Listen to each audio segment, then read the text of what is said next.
거대한 도시의 밤은 차갑고 정교한 회로를 닮아 서늘한 빛을 뿜어내고 있습니다. 수많은 창문마다 박힌 조명은 각자의 고독을 푸르스름하게 내뱉으며 일렁이죠. 초연결의 시대라지만 우리는 철저히 파편화된 채 단절된 섬에 갇혀 있습니다. 액정 속 가십은 빛의 속도로 배달되나 이웃의 인기척엔 낯선 불안을 느끼죠. 타인은 이제 나를 위협하는 잠재적 경쟁자 혹은 무의미한 배경으로 전락했습니다. 각자 도생의 모래바람을 뚫고 지층 아래 잠들어 있던 오래된 나침반을 꺼냅니다. 홍익인간은 낡은 유물이 아니라 문명을 구원할 정교하고 탁월한 생존 전략입니다. 홍익은 나라는 좁은 영토를 허물고 존재의 지평을 넓히는 정신적 성장의 과정입니다. 돈의 논리는 타인을 약탈자로 규정하라 강요하며 우리를 자아라는 감옥에 가둡니다. 그러나 생명 공동체의 관점에서 타인은 나와 분리될 수 없는 유기체의 필수 혈관이죠.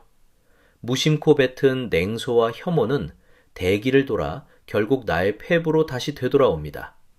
타인에게 베푼 사소한 이해와 관용은 내가 딛고 선 지면을 단단하게 다져줍니다. 널리 사람을 이롭게 하라는 명제는 타인을 위한 희생이 아닌 나를 위한 진정한 채움입니다.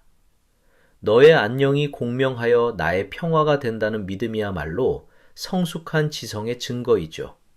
자신을 진정 아끼는 사람만이 타인을 도구로 여기지 않고 동반자로 맞이할 수 있습니다. 홍익은 거창한 구호가 아니라 일상의 결을 바꾸는 미세한 배려의 예술입니다. 지하철의 소란 속에서 타인의 발을 밟지 않으려 중심을 잡는 미세한 떨림이죠. 폭염 속에 가쁜 숨을 몰아쉬는 배달원에게 건네는 시원한 음료의 묵직한 온기이기도 합니다.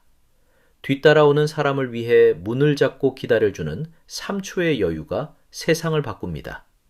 타인의 존엄을 지키는 사소한 수고로움이 결국 나의 품격을 완성하는 조각이죠. 익명의 그늘 아래 증오가 쌓이는 디지털 공간에서 홍익은 보이지 않는 방어막입니다.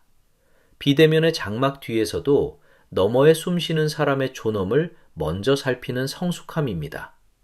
기술의 물결 속에서 인간답게 살기 위한 최소한의 실존적 균형장치입니다. 홍익인간은 우리가 문명의 질주 속에서 상실한 인간성의 도덕적 원동력을 되살려줍니다. 이 기본값이 무너진 사회는 불신과 증오라는 균열이 번져 결국 스스로 붕괴하죠. 한 사람이 다정하게 행동하고 머문 자리를 책임질 때 변화의 물결은 시작됩니다.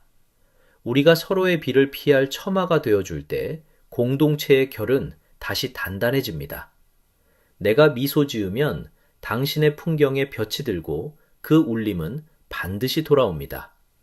홍익인간은 타인이라는 거울을 통해 일그러진 내면을 비춰보고 바로잡는 치열한 성찰입니다. 연결되어 함께 살아남기 위해 지금 당신의 손끝 온기를 전해보는 것은 어떨까요?